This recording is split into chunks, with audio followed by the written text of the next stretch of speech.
Hi, everyone, and welcome again to another GaudiumSBez22.com podcast and YouTube video. You can get it on YouTube and Spotify and Apple, whatever. I don't know about any of these things. All I know is you can get it on those things. Anyway, I'm joined today by Dr. Matthew Ramage, professor of theology and co-director of the Center for Integral Ecology at Benedictine College, which is in Atchison, Kansas. I've had Dr. Ramage on the show before. And so he's a repeat performer today. I spoke at Benedictine College this past summer. Had a great time there. I want to give a plug to Benedictine College. They're doing something right out there, big time right, and it's just doing some stellar, I think, Catholic work out there in Kansas, close by my hometown of Lincoln, Nebraska. And so anything from the great prairie of America, I'm always very happy to point out it is not flyover country. There is a lot going on in those places, whether New Yorkers or Los Angeles want to admit it or not. Anyway, that's my little Nebraska dig at the rest of the country. Anyway, what we're going to discuss today is something I think of importance. We are going to be discussing the new book put out by Bishop Athanasius Schneider, who is an auxiliary bishop in Kazakhstan, and it is called Credo. Here's the book, Credo. Let me get my errant fingers out of the way. Credo. All right. And for those who are just listening, it's called Credo, Compendium of the Catholic Faith. And it is being presented in many ways as a kind of new catechism for the church. So it's called, in some ways, so it's kind of strange. It's Credo, which means I believe. So in many ways, Bishop Schneider is saying, this is my profession of faith. And this is how I interpret the faith. But it is also then not just his profession of faith, but it's also being presented as a kind of catechism for the broader church.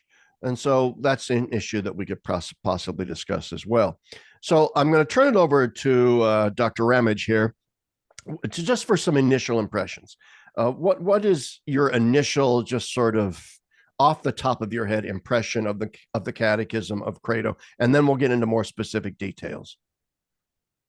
Not positive overall. Okay, that's the brief comment. I deliberately did not read anything about this author. I didn't want to know about Bishop Schneider before I read the book. So Larry knows, you know about these things, but I knew he was a fairly well-known figure these days, but I read it as a book. And I was excited about the possibility of the idea that, hey, here's a bishop who is going to talk about some concrete present day issues that some bishops aren't talking about.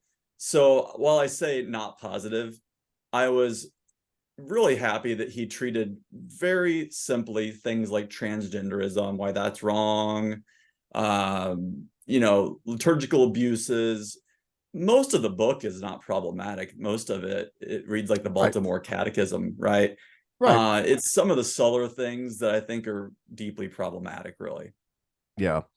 And in some ways too, not to I agree with you. My overall impression was negative.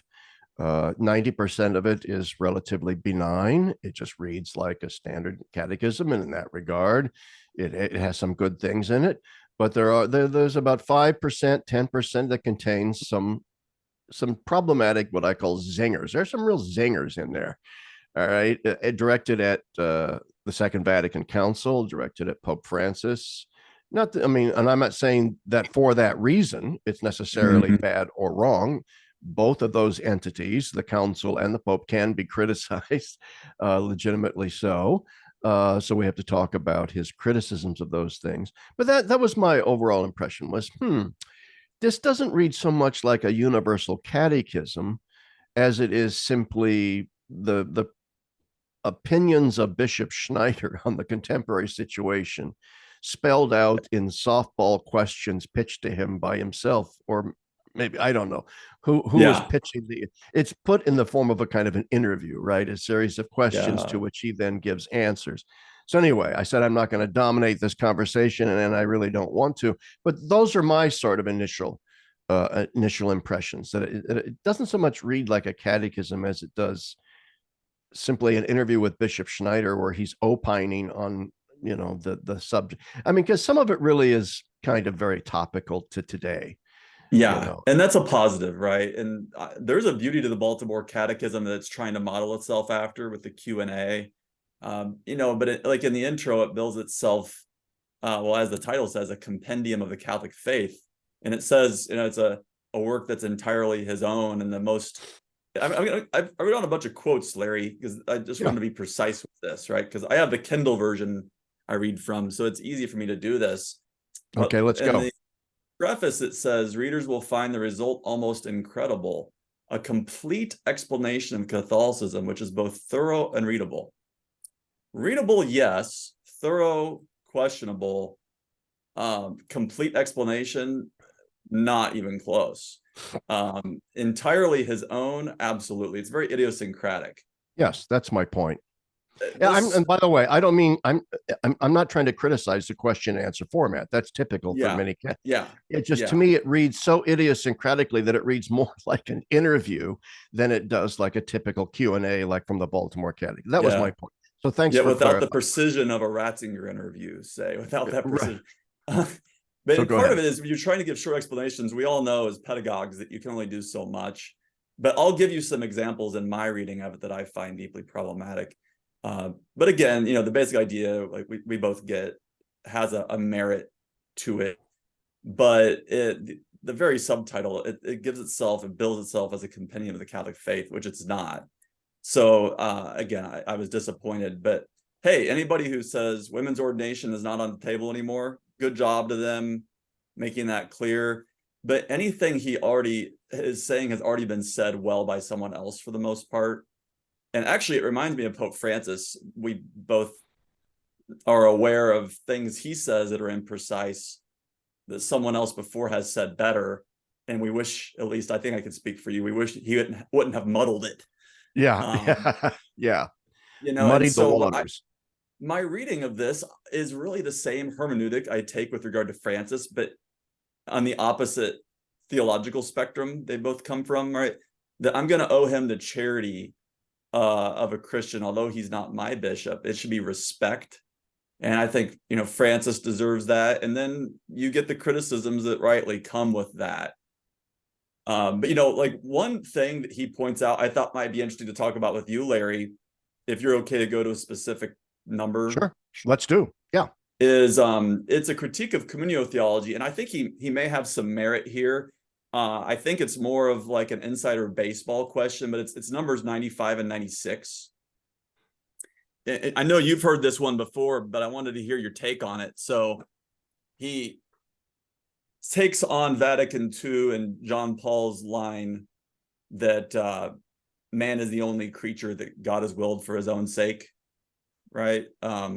Yeah. And so he calls this the, quote, self-referential error of anthropocentrism, rooted in the unchristian philosophy of Kant. Well, I've seen that criticism before, but I wanted to see what you thought about it, and then B, discuss its relevance in a catechism. Well, yeah, I mean, first off, I don't think it's Kant's anthropocentrism. I think that I too have seen that criticism of this statement from John Paul and other communio theologians. But I think it is a conclusion in search of an argument. They're really wanting to be critical of this emphasis on anthropology, and so they have to hurriedly sort of dredge up some sort of insult that'll really stick. And so this is Kantian, as if most of Schneider's readers here are going to understand who Kant was or even what he said. Right on. It's just inaccurate. It's inaccurate. Yes, there has been an anthropological turn in modernity in general, and then certainly then in the church over the past 100 to 150 years. But in the thinking of John Paul, de Lubac, Ratzinger, and the entire Bouillet, Guardini, the entire communal school of thought, Ray Sorsman school of thought, the anthropological turn is also a Christological turn. So it's better to, in a sense, always read their statements about the centrality of man in creation with an eye towards the ultimate centrality of Christ in salvation. And Mm-hmm. I mean, look at the title of my blog, Gaudium et Spes 22. It's only in the light of the incarnation of the Word made flesh that the mystery of man takes on light. The Christocentrism of Vatican II drives John Paul's theological anthropology. Look at his opening encyclical, Redemptor Hominis. Okay, it's all about reading. So, in other words, go back to de Lubach's drama of atheist humanism, and then I don't want to belabor this point. Then I'll turn it back to you. But this is so essential to understand with regard to Schneider's Archbishop Schneider. I should be respectful to Bishop Schneider's credo here, where, like you said, it's not a complete explanation of the faith. It leaves out whole things, and this is an utterly simplistic diatribe, against a very complex theological position, and it is simply meant to impugn the communal school of thinking, to undermine it, and to therefore subtly imply that we just need to go back to the neo-scholastic two-tiered sort. And not that the neo-scholastics all, Matthew Minard will get mad at me, but the two-tiered sort of neo-scholastic approach and so on. No, the fact is the Christocentrism of, say, a de Lubac in the drama of atheist humanism was saying, yes, modernity has made this humanistic anthropological turn. But here's what's wrong with their humanism. Here's what's wrong with their anthropology. We need to out-humanize the humanists and out-anthropologize the anthropologists, okay, by presenting Christ as the paradigmatic human being and the endpoint that God had in view when he created us in the first place.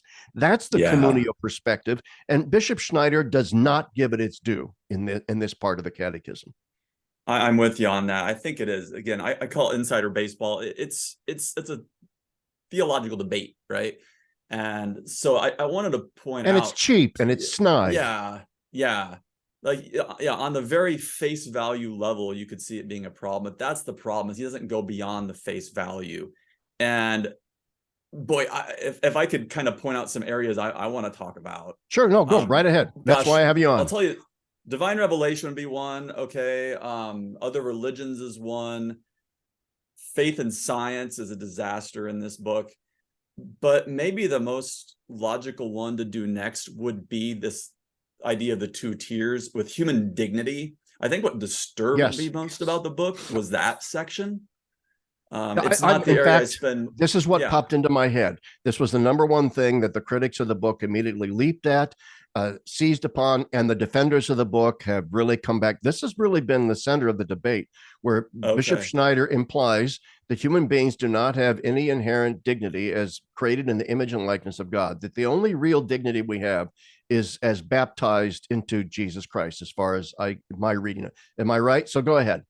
Totally. And again, I've done the unusual for myself and completely isolated my reading from anybody else or anything about the man. I'm just reading it as a theology text. It gets an F- on this, both theologically, but also on a human level. You go out and talk to real people to say they have no dignity. It could just be that I'm blind. We always had to admit I'm blind, right? Something has blinded me, but thankfully we have the magisterium that says the opposite of what he says to correct our blindness, namely a pretty authoritative statement or several from Nostra Aetate and Dignitatis Humanae of Vatican II. But yeah, so the idea, I'm trying to find the section number, Larry. I want to say it's 225. 224 is the dignity of the human person rooted in his creation in God's image and likeness. Now, he gives a very logical answer that Adam had dignity, but then he lost it. Yes. Sin. But then he follows up with the question 225, then human dignity is not the same in all persons. His answer is no. The human person loses the dignity in proportion to his free choice of error or evil. Well, yeah, it's in the section human dignity and fraternity, and it begins with 224 for the listeners. Yes, go ahead. Right. So the fact that, I mean, I think he's right insofar as, no, the dignity of the Christian is not the exact same as everybody else, which he then follows up with. But he makes that unwittingly, I hope, a straw man to say that there's zero dignity. It's this either or switch. It's either grace or nature. There's no participatory framework here by which a human might have basic dignity. 227, quoting Vatican II, I think, basic fraternity among men.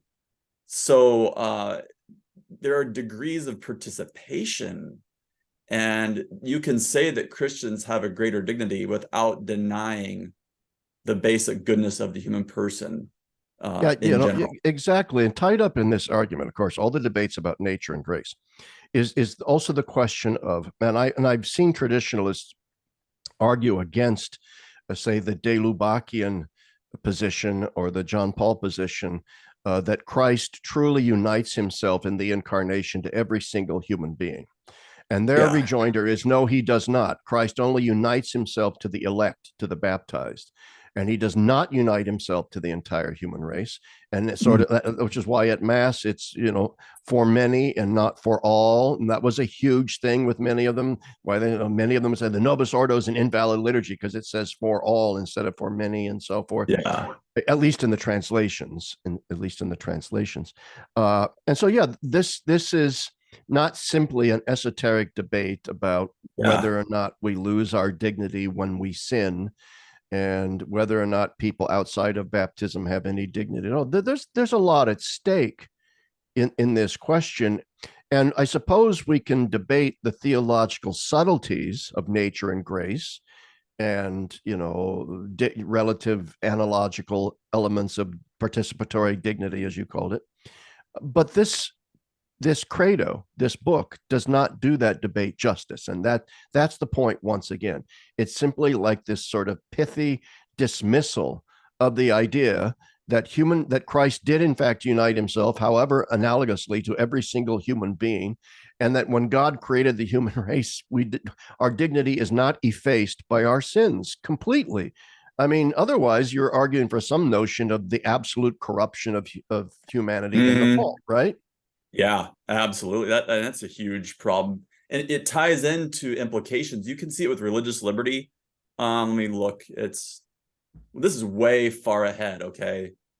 But this is 747 and 748. So he says, with a very leading question, but isn't religious liberty, quote unquote, a fundamental and inalienable human right? Of course, the answer is no. And then in 748, he asks, is there any legitimate civil right to immunity in exercising and spreading a false religion? Well, no. But he has this false religion and true religion dichotomy as well. Right. In complete dismissal of Vatican II, and you might add Aquinas and Pius IX and a whole lot of other people. But but what's scary, if I could say that to me, not that I think these people will ever, with these ideas, have all the power, but this is basically a warrant for inquisition, because you do not have a right to practice your religion. And while one understands the fear of indifferentism that was rightly condemned with the syllabus of errors and all these things, in the context of these questions and what he says about false religion, error has no rights. And I can circle back to this and find it, but you do not have the right to practice your religion if it's not Catholic. But that's essentially what he's saying here, and it's shocking. It entails a complete rejection of the teaching of the Second Vatican Council and Dignitatis Humanae. Let's be clear about that. Now, granted, Dignitatis Humanae has some ambiguities, and it's not a dogmatic statement, and it can be legitimately criticized, I suppose. So if Bishop Schneider wants to criticize it for its ambiguity, fine. So, but let's be clear about what then he is putting in its place. He's saying, let's set aside Dignitatis, which is essentially promulgating a dangerous religious indifferentism on the level of practice, not in theory, but on the level of practice. That will be the result of it. And therefore, we simply need to go back to the idea of old-fashioned integralist Catholic confessional states, wherein there is no concept of religious liberty, no concept of the rights of conscience, no concept that any religion other than Catholicism has any truth in it whatsoever of any kind.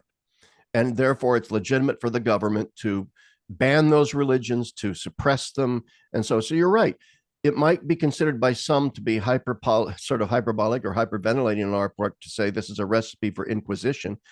But in the church's history, it has been a recipe for inquisition. So, Yeah. and the point is perception is 90% of reality, right? So if we're going to then go back to this, in other words, if Bishop Schneider is saying the church needs to return to an advocacy for Catholic confessional states as its official doctrine, what the average citizen of the world is going to hear, rightly or wrongly, is, oh, the Catholics want to reinstitute the forbidden index of books, banning this, banning that, and so on. Oh, and a book you reviewed is so different from this. Jen, my wife, just finished Schindler's Politics of the Real. Right. And you can see his differences with integralism on this. The idea of a communio school of focusing on attraction, here, you're not going to, quote unquote, shove the religion down their throat, as Vatican II says. To be a religious act, it has to be free, and yet we can't be indifferent because, as Dignitatis Humani says, the right to freedom implies the obligation to seek the truth and adhere to it once it's found.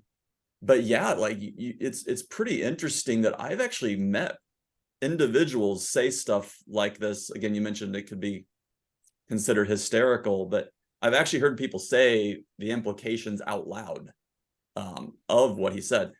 But I don't fear of that happening because they're never going to gain the political power to do it. But it's out there. And to criticize Bishop Schneider's view, which is an integralist confessional state view, is not to imply that therefore we embrace everything about the American constitutional arrangement or all the modern secular liberal notions of separation of church and state. I think both points of view are deeply flawed, and that is the central point of David C. Schindler's great book, The Politics of the Real, where he says we have to recover a sense of analogical thinking, where we view the role of the state and the church in society analogically with one another. They're sort of overlapping. So we don't want to get bogged down in all the extreme theory of this. The point is, once again, the situation is far more nuanced than Bishop Schneider would have us believe, that it's either Catholic confessional states or we're going to go into this kind of gross religious indifferentism.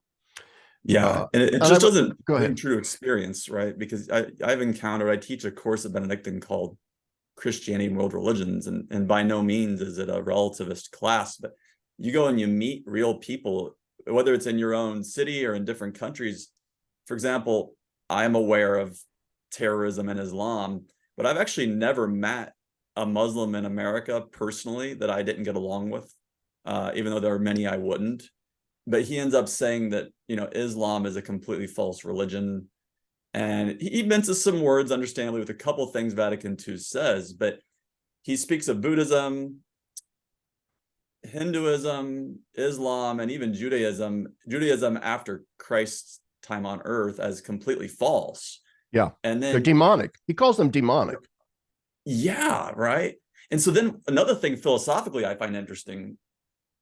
So versus a participatory framework, you'd call this occasionalism, right? He asked the question, it's 2:15, can the Holy Spirit use false religions to impart grace? Well, the answer is no, but that's because it implies that there's this on-off switch and nature is completely corrupted, like you said.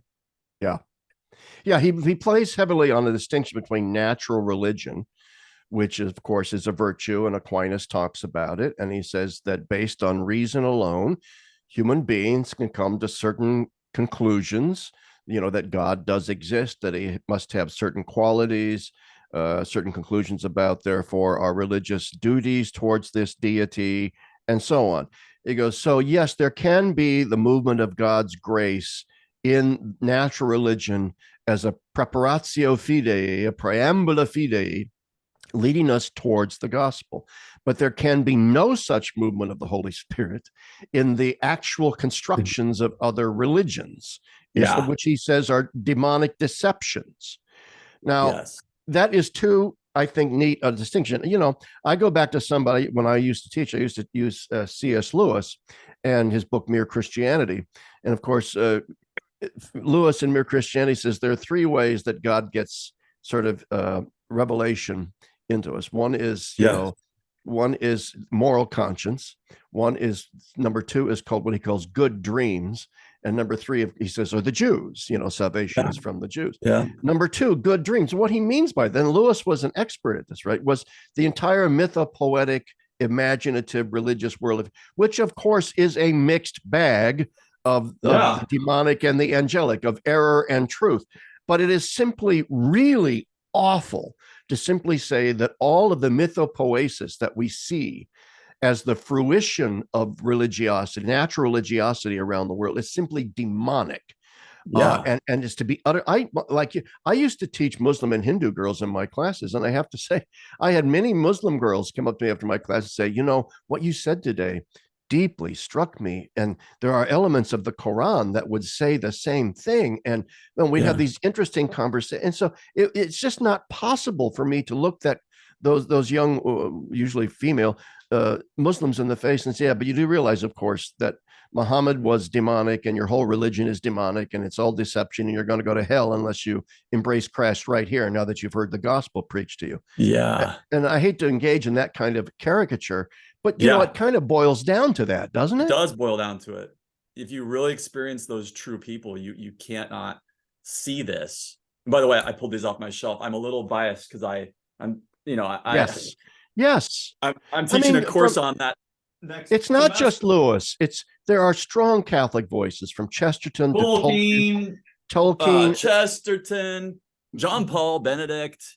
They Belloc, all get it. Peggy, Claudel, the whole thing. The Catholic literary imagination, the sacramental imagination, would have us enter into the fact that the world screams at us with certain icons of the epiphany of God, and the human religious imagination, devoid of revelation, has, think of, say, Plotinus and things like, they've come close, okay? They've come close, but it's all demonic, and we can't have any dialogue with them. And interreligious dialogue is indifferentism and relativism, and we have to nip that in the bud. That's what comes through in this credo.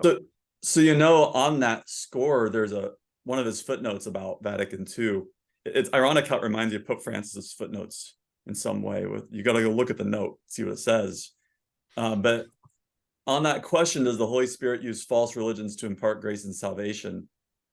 Well, the footnote says, for this confusing assertion, see Vatican II, Unitatis Redintegratio.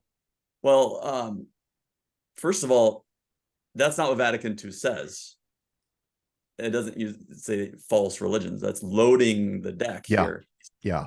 And then the second thing is, like my wife pointed out, because she'll read a book and tell me what it says, and I read her. It's these great conversations we have, right? And I told her this line, what do you think about this? And she said, well, it's only confusing if you can't accept its plain meaning because you're trying to wriggle your way out of accepting it. So right. I think that's the sort of thing that bothers me. That is so insightful, by the way. I think that is so true. Yeah. Well, Jen, she's more insightful than me, so it's good to have people like that around. Well, no, I met Jen over dinner, and she was very engaging conversation partner. And I think my wife has those insights like that all the time too. And I think she's exactly right here in this case. And it goes back to the opening comment we made about communio theology. There's a snideness to this book, and I know that's kind of subjective, and maybe I'm just reading into it certain negative impulses. But when you look at what he says about Vatican II statements, there's numerous places where he says this ambiguity can be seen in Lumen Gentium this, and and whatever, and then you go and look it up, and you say, wait a minute, that's not what Vatican II is saying. And then you realize he's ignoring the plain sense meaning of what the council is saying because he wants to impute to it something that it's not saying, because he wants to reject it. Yeah. And again, I draw the parallel with Francis. The way I approach Francis, I'll make a footnote. Francis is confusing here. Benedict says it more clearly, but I'm going on the plain sense of what he says, which is in fact confusing, right? And so of course, I grant him the ability to make these comments, but it's the way it's done. It's the telos, and I think it's going to mislead a lot of people. And just we need. what and it's of going course to we draw do. I mean, attention. Yeah. fortunately or unfortunately, this book is going to be read by very conservative Catholics who are already well disposed towards its anti-Vatican II, anti-communio theology, anti-Pope Francis message, and they're going to read it in the spirit of a confirmation bias. And those who Mm-hmm. do not like the kind of Catholicism represented by Bishop Schneider are not going to read it. Or, and so it's going to not really become a sort of standard catechism for anyone other than No. a certain element But in the church. And so go ahead. no, I just see it as a work of mercy here, even though surely we're never completely correct in what we say. And you even draw more attention to it by talking about it. This is the sort of thing that has to be called out. I see it all the time, especially the last 10 years as an educator, Yeah. whether it's at college with undergrads or men training to be diaconate candidates or master's students or whoever it is I'm talking to. There's this desire for clarity that's not being given from the top. Yes. And so people will latch on to anything. But part of my ministry, if you will, as I see it, is just offering people like Benedict or John Paul as balanced figures, and that's what this is not doing, and not giving them a chance to be heard. It's shocking that the extent to which very conservative Catholics these days have now been propagandized into this notion that even John Paul and Benedict were squishy modernists that we should just ignore and we need to go back to the pre-Vatican II theology, when in point of fact, John Paul and Benedict give us precisely the kind of clarity that we need, that this catechism gives us, but falsely so, and that we need the clarity of a John Paul and a Benedict. Yeah, totally. And again, the implications, there's just one more on this topic I wanted to talk about. I'm going to have to search it in my document real quick. It's under the Jewish people. It's got to be close to that. It's 206, give or take. Okay. So you contrast this with John Paul II and the approach of Benedict and the various commissions of the Vatican. It says in 206 on Romans 11:29, the gifts and calling of God are irrevocable. And he goes, well, God has abiding love for the Jews, foretelling their conversion at the end of time. But in the meantime, contemporary Judaism as a whole exists as a rejection of God's calling, since there can be no fidelity to the old covenant where its fulfillment in the new is denied. I don't have any reason to suppose he's anti-Semitic or in any kind of way that he would want to harm Jews. That's not at all what I would say here. But it's interesting how that I've heard by Catholics used for anti-Semitic purposes. Yes, and does he not say elsewhere in his catechism here that the Judaism of today is not the same at all as the Judaism of the time of Christ? Yeah. Of course, to be fair, yeah, because he says there's no temple sacrifice, there's no priesthood, there's no Davidic king, and so on. But in rabbinic Judaism, we do have a sort of continuation of something that was around during the time of Christ, which was the kind of rabbinic Judaism of the synagogue, of the Pharisees. That's who the Pharisees were, essentially. They were like rabbis.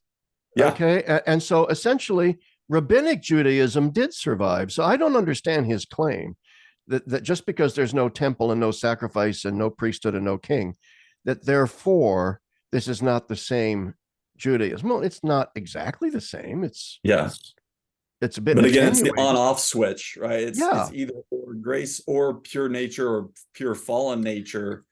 And for those of us who are in the biblical scholarship world, this is just so manifestly false, it's laughable. Because again, many people I know who are very strong Catholics, we use Jewish scholars all the time.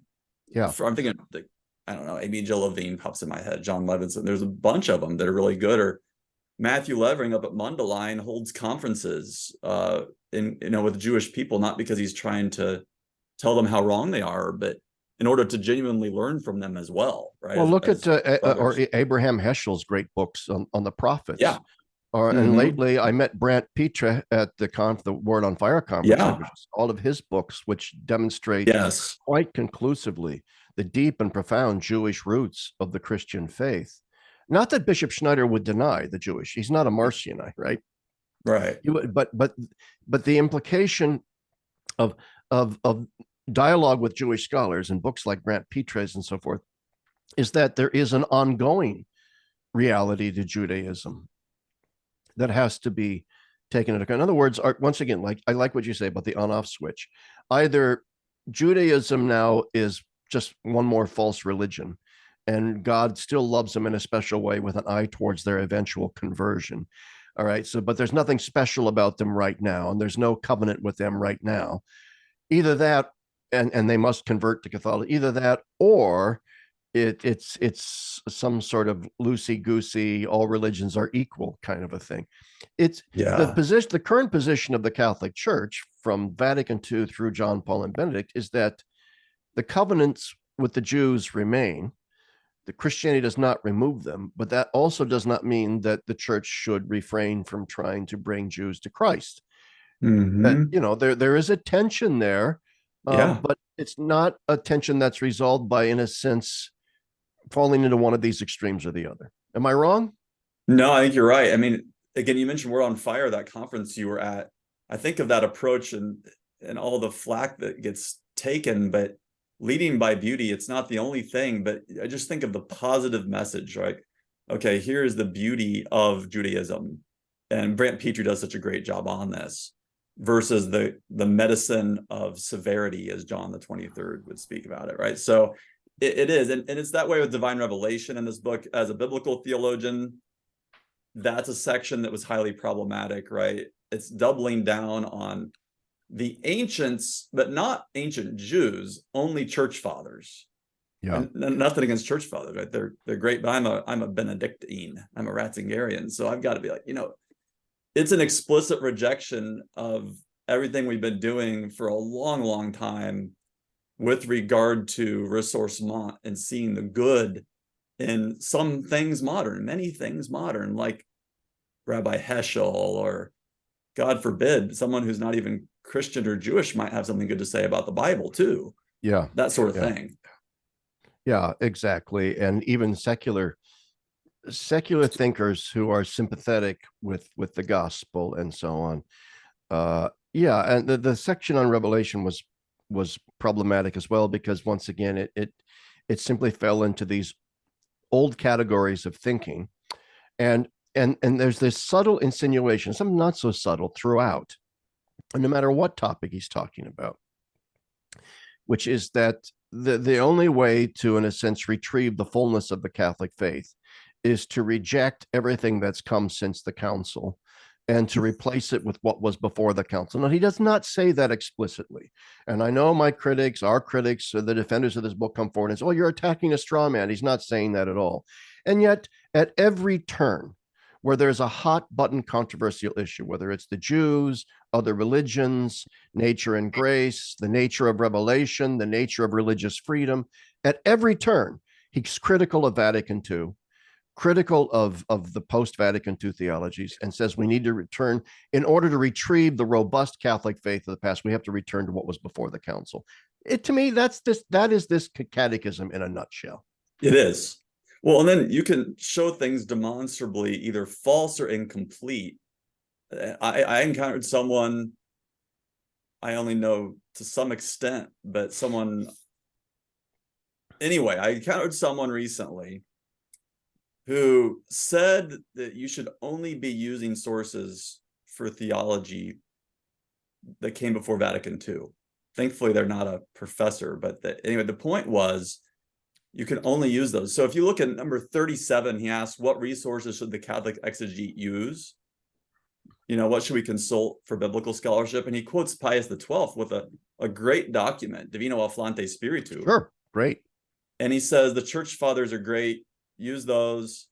But you know what he doesn't do? Well, of course he doesn't quote Vatican II Dei Verbum, or the brightest biblical scholar pope ever, probably Benedict, but he omits the rest of what Pius said. Pius, after quoting about the church fathers, comes out and says that you should make use of all means to find the good from modern resources too. Which is really interesting on a couple of levels. First, it goes to show, right? Pius XII was actually in Divino Afflante Spiritu, opening the door. Everybody knows, any great scholar will tell you Yeah, this. The great watershed moment in the modern history of Catholic scriptural scholarship was Divino Afflante Spiritu, where exactly. Pope Pius XII gently but firmly opened the door to Catholics finally using modern scripture scholarship, so long as they maintained fidelity to the magisterium and notions of revelation. We can use these tools. So the fact that Yeah. Bishop Schneider does leave that out is very, very telling. The second thing I would point out is this. It only goes to show, too, that when you start peeling back the layers of the onion of tradition to try and get back to supposedly where the robust and full Catholic faith was being expressed, and you start saying, well, it's before the council, well, then you start looking at preconciliar popes and you start realizing, oh, wait a minute, maybe we need to go back to before Pius the Ninth or something, until you're left scrounging around in the anathemas of Trent for the remnants of what it is that you think is real Catholicism. I mean, even you see it even in the social encyclicals post Leo XIII. You see an Yeah. opening. You see this. In other words, Second Vatican Council on Religious Freedom is developing a line of thought that began in 19th century popes that begin talking about human dignity and the Yeah. rights that accrue to human dignity. And you see this through the social encyclicals of the Pope. Vatican II, Dignitas Humanae, is therefore saying it is because of human dignity that we're going to say every single human being has the right to the freedom of religious conscience. So where is this pristine Catholicism? Okay, where is it? You know, there was a meme before there was memes. You've probably seen a guy back in the early 2000s wrote a little piece called The Society of St. Pius I. And if you haven't seen it, I let me have know. not. And I'll, oh my gosh, Larry, this guy, he writes, he's in your spirit. He, all right, I'm just going to send it to you. Okay. But Yeah. the point was that, you know, well, the Latin Mass, they can't use Latin. That's the language of the Roman Emperor. That's the language of the Antichrist. We got to get back to the original Greek, you know, and you can't celebrate church in Santa Maria sopra Minerva. That was a pagan temple, you know, and Yeah. and he doesn't even go far Beautiful enough. church, by the way. Yeah, go ahead. Yeah, you need to go back to Hebrew, really. But I like your point. There is no pristine moment, but it is the attempt to get back to that. I know the attraction. I see it all the time, traveling across the country, teaching people like you do, and here at home as well. You double down on your ideological purity in a safe haven, but it's not really that safe. And, you know, on divine revelation, oh gosh, creation related to that is also, I don't know if you were up for that, but I kind of want to talk about creation as Well, let's well. do it. I mean, talk about anything you want. So with regard to creation, I'm thinking of evangelization, okay? Because I get these questions. Student knocks on your door. All right, let me find it. It's got to be 140 something. Okay, I'm going to go to 150. Now, how did God create the first woman? And the answer, so I imagine this 19-year-old comes, he's reading Genesis, he's confused. Like, did God really take a rib? I'm pretty sure my science class said something different. So Bishop's answer is, casting a deep sleep upon Adam, God took a rib, out of which he formed the first woman, period. That's the answer. Yeah. And then in Yeah. the earlier, let me give you another one. This is number 90. What was the special work of the 6 days of creation? And here's your answer. So what does the 6 days mean? In fashioning the material universe, on the first day, God made the light. On the second day, he made the firmament. On the third day, he made the dry land and plants. Simple. Yeah. Easy. I mean, that's wow. I'm just thinking, Yeah. even for my children, that's not enough of an answer. We yeah, you mentioned at the very beginning that his stuff on faith and science is just a train wreck, and it really is. One gets the impression that he's a biblical fundamentalist in this, or literalist. I don't know, whatever word you want to Yeah, describe. I don't see how it's not that. Like on the 24-hour days, are these literal 24-hour days? He accurately reports that most church fathers held it as 24-hour days. It's interesting, the rhetoric, though, Larry. he starts with, most said it was 24-hour days. And then there were some, Aquinas and, Augustine, those couple, that held otherwise. But when you lead with the majority held blank, that's the view you're propounding, right? Yeah. That's not accidental. So I've seen this, and how it is as a writer. That's right. And again, you can hold that view as a Catholic, but Augustine would also say, if you want to be complete, be careful lest you make the faith look ridiculous and pose obstacles to people's belief. And Aquinas repeated that, right? That the worst thing one can do as a Christian is to make yourself appear completely stupid. Right? Yeah. To your contemporaries. Because it may not be harming your faith, but that's just not going to fly for most people. You end up boxing them in a corner of, you have to interpret this in such a video camera way that educated study of its genre by any of the recent popes would tell you isn't what they even meant. He nowhere says, Bishop Schneider nowhere says, by the way, we must interpret Genesis and all of its particulars literally. He never says that. But you're right. The terseness of his response, how did God make a woman? Well, he made her out of a rib, out of Adam's rib. Without further ado, without further, statement, or, how the 24 hours really 24 hours. Well, most church fathers said so, and this is what he made on each day. So there's a kind of, one wonders, well, what is he really trying to say here then? What's he trying to put forward? Because the fact of the matter is that will not fly. Okay. 99% of educated Catholics in the world are going to read that, and they're going to say, yeah, that's what the story says, but clearly we can't adhere to that literally. So if we're going to adhere to it literally, what about the biblical chronology of Genesis? What about Noah's Ark?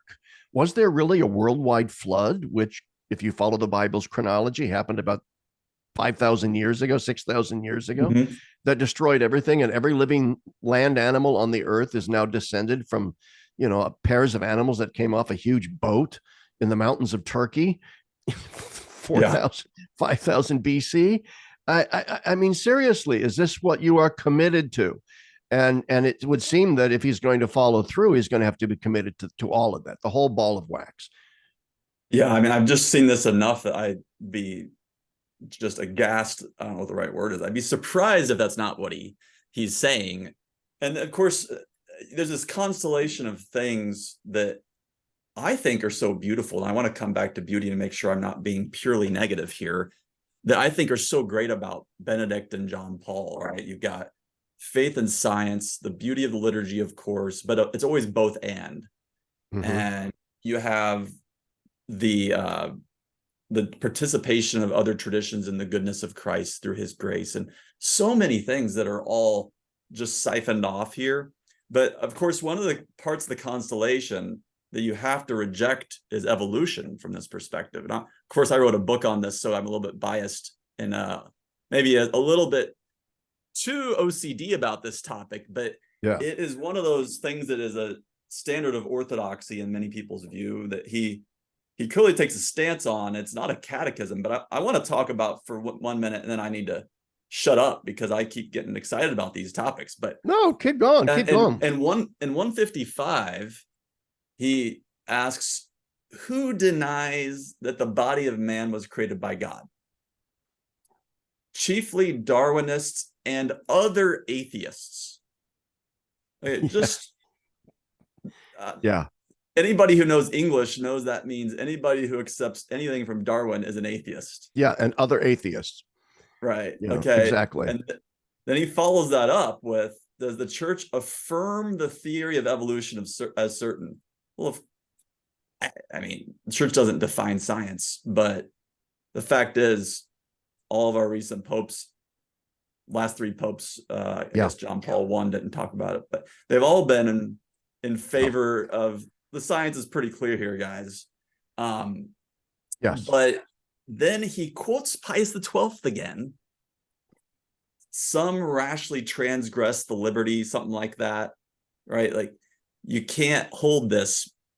But what he omits is Pius XII, like in his encyclical on scripture, he here is saying the body of man can have evolved, Yeah, just not the spirit of man. Now, Ratzinger critiques him for being a little bit of a dualist here. That's another side point, but at least he opens the door cautiously, he right? And then does. I mean, in yeah, Humani Generis, he says, look, as long as we maintain the unity of the human race, and yeah, that might involve a monogenistic view. In other words, that we had a single pair of parents, and therefore he rejects a polygenic beginning, that a multiplicity of parents. He goes, but the ultimate aim, of course, is to show solidarity in Christ by solidarity in Adam. And therefore there has to be this solidarity. But as long as you maintain that theologically, he's clearly opening the door to yeah, evolutionary perspectives of human. Look, I taught courses in science and religion. I have that's right. Templeton Foundation grants. I have attended science and religion conferences, Oxford, Cambridge, all over the world. I've written a book, The God of Covenant Creation, Scientific Naturalism and Its Challenge to the Modern Christian Faith. So, in other words, I'm not saying this to say I must be right and Bishop Schneider is wrong, but to simply point out I have experience, as do you, in teaching integral ecology, with dealing with modern day educated Catholics and non-Catholics. And the fact of the matter is, this approach is neither Catholic nor will it work. Yep. It will be laughed out of court, summarily laughed out of court, and rightly so, because it has a first grader's approach to this question. And I'm going to be blunt about that. It is Yeah. ignorant, it is dumb, it is a non-starter if you are going to claim that anybody who accepts some version of Darwinism or evolution is an atheist. Yeah. Okay. Wedge you to a kind of strict creationist account. And once again, the unswitch, off switch. You either believe in creation or you believe in atheistic evolution. And Yeah. there's no middle point. So in other words, there's an implied criticism here in that statement, Darwin and other Oh atheists, yeah. of what we would call theistic evolution or Christian evolution or whatever. There's an implied rejection in all of that. And it's kind of scorched earth, quite frankly. And Oh, it it is. will help. And by the way, before I turn it back, talk about me now getting all excited about ideas and so forth, Yeah. the fact of the matter is, to go back to the issue of religious indifferentism, you want to know what will create religious relativism and indifferentism? To espouse the version of Catholicism that Bishop Schneider puts forward here. That will create indifferentism and relativism, because people will see this version of Catholicism with its anti-science and ignorant mentality, with its confessional states repressing all demonic other religions other than Catholicism, and they will say, we reject that. We reject it root and branch, and we want Yeah. nothing to do with it. And that will then in turn lead to the kind of atheism and relativism that he so rightly criticizes in this text. But his approach will lead to that. And that's what he doesn't seem to get. Although, okay, here's something interesting. It will lead to it maybe in your kids. Right. Now Not in you. you may be able to hold on to it though. And Right. so this is the That's my idea, point. like, That's my right, point. exactly. Downstream. What will the effect Yeah. downstream? Yeah, I know you're saying it's just so sad when I see this actually played out with people.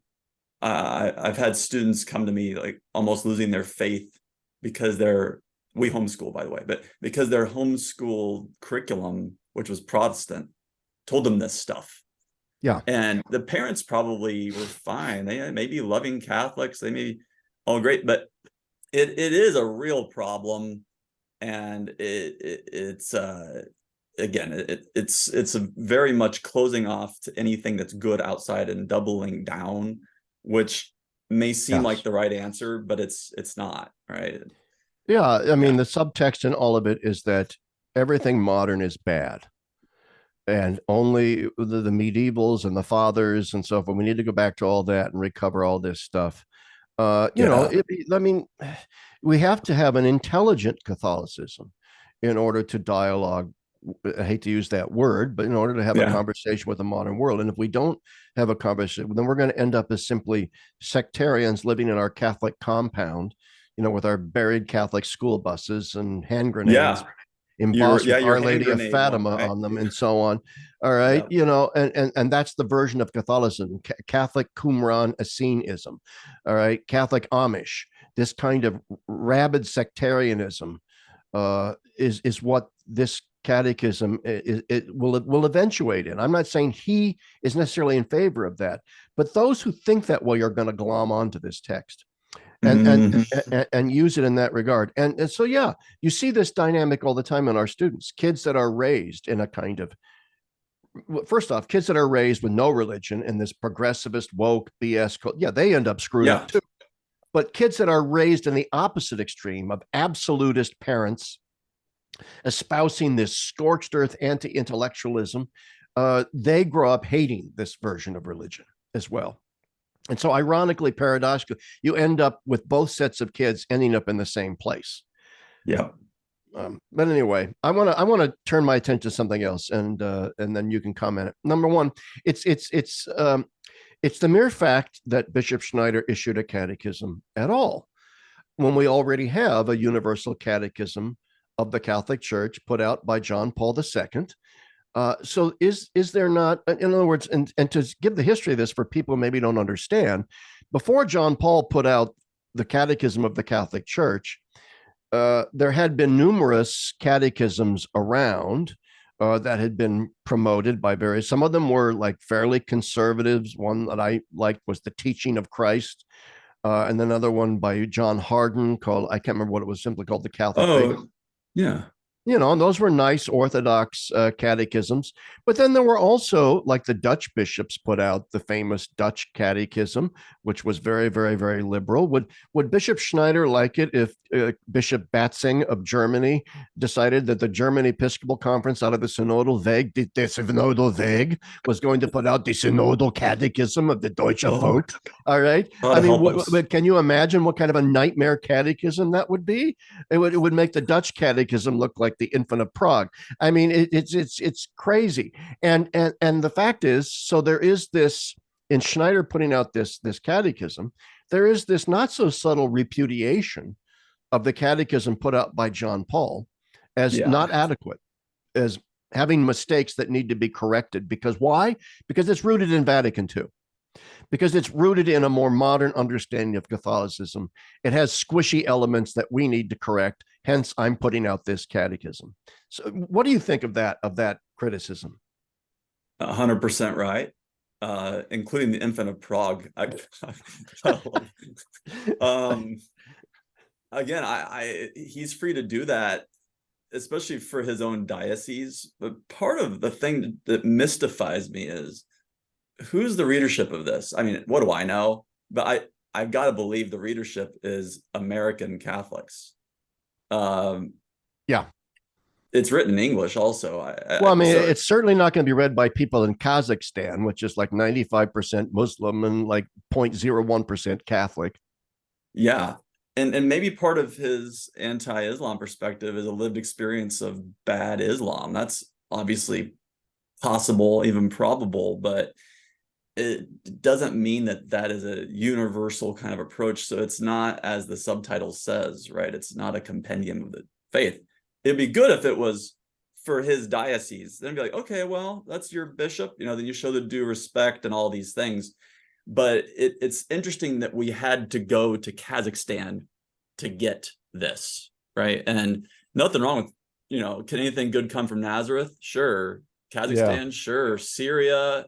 I mean, there's nothing against the country. It's just very odd that this is the case, right? And so, yeah, I pretty much see it the way you do. And I wouldn't have thought about the Germans. I was going to say, let's have some other bishops who are good do this, but but we already have the catechism, right? And granted, it's long. It's a little bit unwieldy. I get it, but it's got a great index. And we could critique the bishops' conference on this, but their one on their website's almost impossible to use. Well, and the reason why I think that it's long and it's verbose is that it wants to nuance things. Yeah. Theologically. So if it were presented with the question of how was woman created, it's not going to simply say, out of a rib, dude. It's going to say, well, out of a rib in the story, but here's kind of what theologically it means. That's why it's a bit verbose, I think.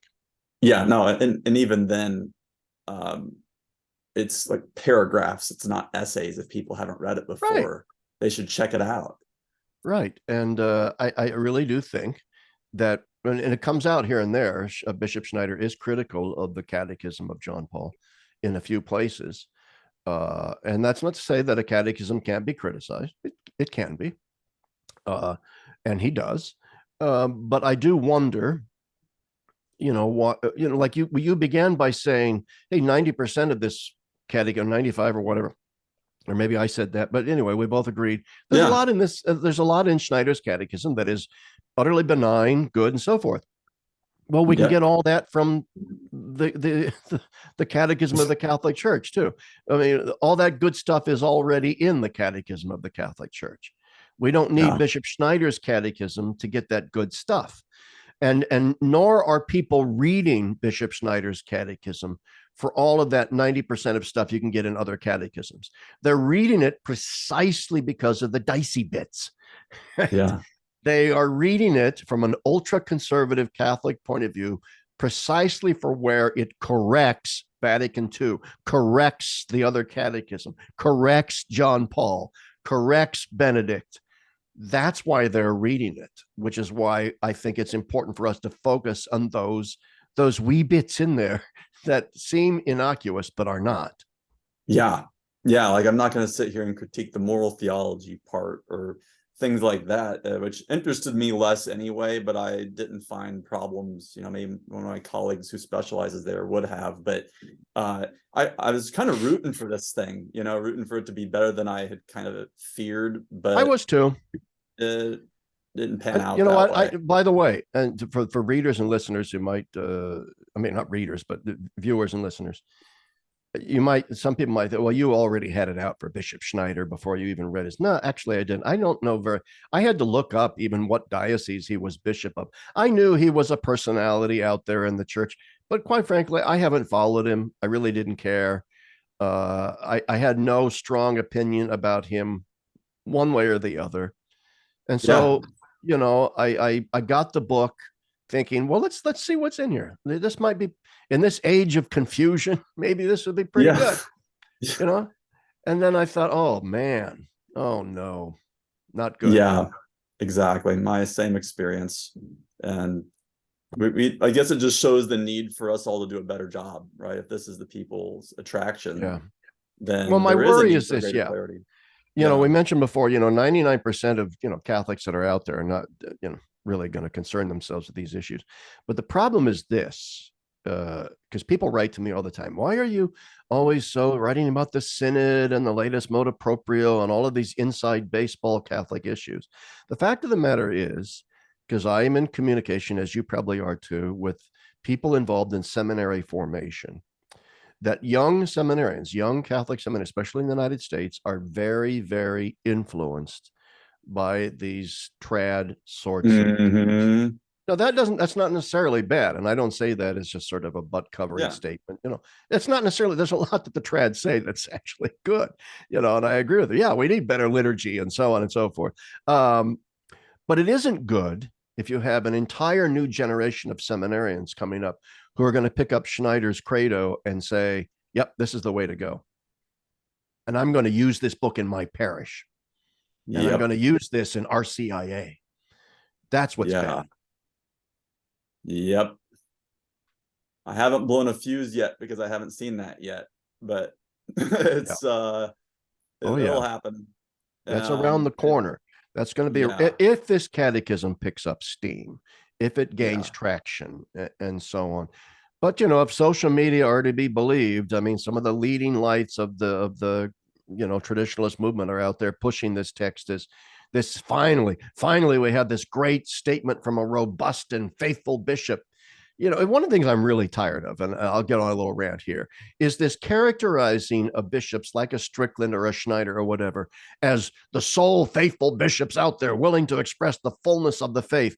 You need to prove what it is you're assuming there. That the Catholicism of a Strickland or a Schneider is really the only form of Orthodox faith that one can hold. that is the Mm-hmm. only way that the modern Catholic faith can be expressed in an orthodox way. And I utterly reject that kind of characterization. Regardless of what you think of Strickland or Schneider or the Pope's actions against Strickland, I don't think Strickland should have been deposed personally. I wrote to that effect publicly. But come on, can we? And the reason why I'm bringing this up, it adheres to this catechism as well. All of the promotional material from the publisher and from the traditionalists that are out there pushing is that finally we have this Orthodox Catholic catechism out there, and we have to push back against that kind of nonsense, I think. Yeah, yeah. Again, as my wife says, people who are going to be Catholic 20 years from now, who are those going to be? Well, maybe not the kids who lose their faith over stuff like this, but it's, in my thought and guessing, it's not going to be the left. It's going to be conservative. It's like Ratzinger predicted, I think, right? The smaller but stronger church. Yes. But what he didn't say or didn't foresee is the stronger, smaller, and more weird and divided and unhealthy in many ways. So just like Frank Sheed's old book said, theology insanity, just being a source of sanity and hopefully joy along with it, I think has to be the lead. It's all there in John the 23rd's opening speech of the council. The church nowadays prefers the medicine of mercy to the medicine of the medicine of mercy to the medicine of severity. Right. I almost threw in a little bit of church father there with the medicine of immortality. Yeah. But yeah, it doesn't mean you excuse everything, right? But it's that joy of the gospel that really, as I see it, needs to be our lead. And it's the reason I'm Christian. It's not because these rules make it clear, but it's because Christ is my life, and Yeah. so we can't obviously judge the soul of people writing things, but that's the impression it gives. And that's why I thought it was cool that we had this opportunity. I'm glad you had the idea. I was going to, like you said, you wrote to me and wanted me to sort of write something about it in Catholic World Report or something, and I might yet. But then I thought, you know what? I really am so busy with other projects right now. I don't want to, write something or, an official review of the book without actually vetting it very, very, very carefully. Better to have a conversation with somebody who has read it more carefully than I have. You, right? Yes. And so, and so I think that's very good. And I would also leave with this, and I guess we need to wrap this up soon. The value of the church, sacramentally speaking, as the greatest Vatican II calls it, it's a great mystery. The church is mystery. The church is sacrament of Christ. Is that the church is the privileged mediator of Christ to the world.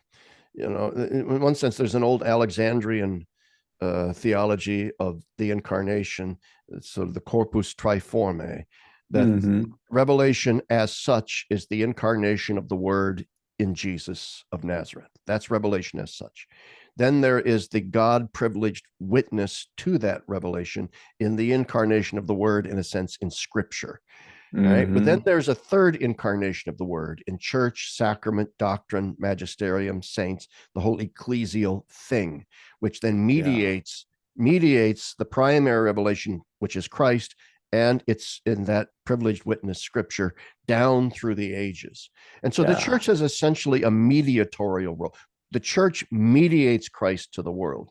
Therefore, this is why it is important. The doctrines of, say, indefectibility, infallibility, and so forth, they're not ends in themselves. They're important ways, regardless of how you want to parse them, of saying that the church does, in fact, reliably mediate Christ to the world.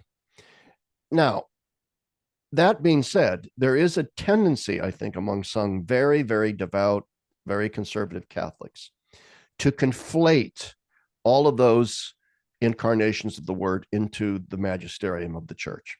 It does become a kind of ecclesiolatry where one forgets that the church has this subservient role to. You spoke of revelation before and Dei Verbum. This strikes me as what Dei Verbum was trying to say.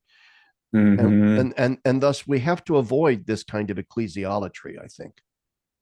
Yeah, you know what? I've never heard that term precisely, but it reminds me of Ratzinger when he says in his Erasmus lecture on biblical scholarship in '88, we had to watch out for fideism, liberalism, but also a positivistic and rigid ecclesiasticism. That's exactly what I mean. Right? It's the Catholic version of fundamentalism, and it amounts to the same thing: the inability to see a context, the inability to embrace the whole broader tradition.